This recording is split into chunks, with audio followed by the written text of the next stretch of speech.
చూడండి, వాళ్ళ పహల్గామ్లో ఫొటోస్ దిగుతున్నారు టూరిస్టులు. వాయిస్ ఓవర్ వస్తుంది, పట్టించుకోవద్దు. వాళ్ళు మన ఇండియన్ టూరిస్టులు అనమాట. వాళ్ళు పహల్గామ్కి వెళ్ళారు, వాళ్ళ ఫ్యామిలీతో చక్కగా ఎంజాయ్ చేస్తూ ఉన్నారు. ఈలోపు అనుకోకుండా ఒక టెర్రరిస్ట్ అటాక్, ఆ ప్రాంతం అంతా అల్లకల్లాలు సృష్టిస్తున్నారు. టూరిస్టులు చాలా భయపడిపోయి మిగిలిపోతున్నారు. అభశుభం తెలియని అమాయకులు టూరిస్టులు వాళ్ళ చేతుల బందీలుగా మారారు. చూడండి, వాళ్ళు విచక్షణ రహితంగా టూరిస్టు మీద దాడులు తెగబడుతున్నారు. కళ్ళ కట్టినట్టు మన పిల్లలు వాళ్ళ హావభావాలు చూపిస్తున్నారు. చూడండి, పిల్లలు ఎంత సృజనాత్మకంగా మన ముందుకి ఈ యొక్క స్థితిని తీసుకొని వచ్చారు. ఇంత చిన్న వయసులో కూడా వాళ్ళు ఆ అంతరార్థాన్ని మనం తెలియజేయడం కోసం వాళ్ళు ఎంచుకున్న స్థితికి కొత్తపాటు చాలా ధన్యవాదాలు. చూడండి, ఆ ప్రాంతం అంతా ఎంత ఇదిగా మారిపోతుందో. చూడండి, వాళ్ళని కాపాడడానికి మన వీర సైనికులు బయలుదేరారు. పోలీసు వాళ్ళు, ఎస్పీ టూరిస్ట్ అందరినీ రక్షించడానికి ప్రయత్నం చేస్తున్నారు. అయినా ఈ లోపల జరగాల్సిన నష్టంలో చాలా జరిగిపోతుంది. మనందరం కూడా చూసాం ఇదివరకు ఎలా జరిగింది అనేది. టీవీలో కూడా మనం చూపించారు, కన్నీటి పడవైపోయాం. చూస్తున్న వాళ్ళే, ఇంటి కుటుంబ సభ్యుల బాధ అయితే చెప్పాల్సిన అవసరం లేదు. ఎంత బాధ అనేది ఆ రోజు దేశం అనుభవించింది అనేది మాటల్లో చెప్పలేమండి ఎవరు కూడా. ఈ చిన్నాళ్ళు మనకి మళ్ళీ ఒక దృశ్య రూపాన్ని మన కళ్ళ పట్టినట్టుగా చూపించడానికి చాలా గొప్ప ప్రయత్నాలు చేస్తున్నారు.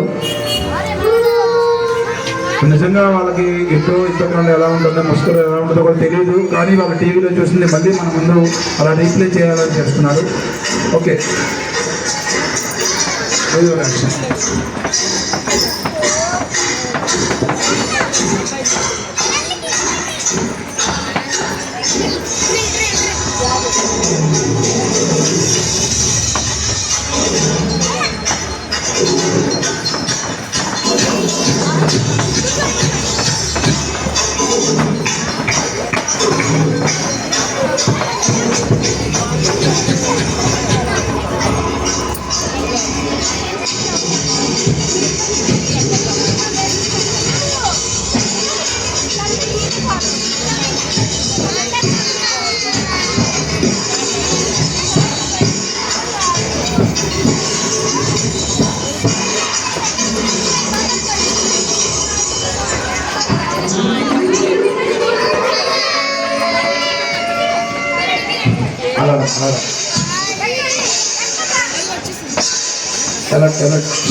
చాలా శక్తివంతంగా వీళ్ళ యొక్క ప్రదర్శన, చాలా ధైర్యంగా వీళ్ళని ముస్లింని ఎదుర్కొని వాళ్ళని మట్టుపెట్టారు.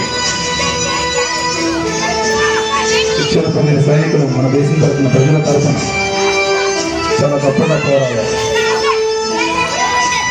తీవ్రవాదులు అంతమందించారు.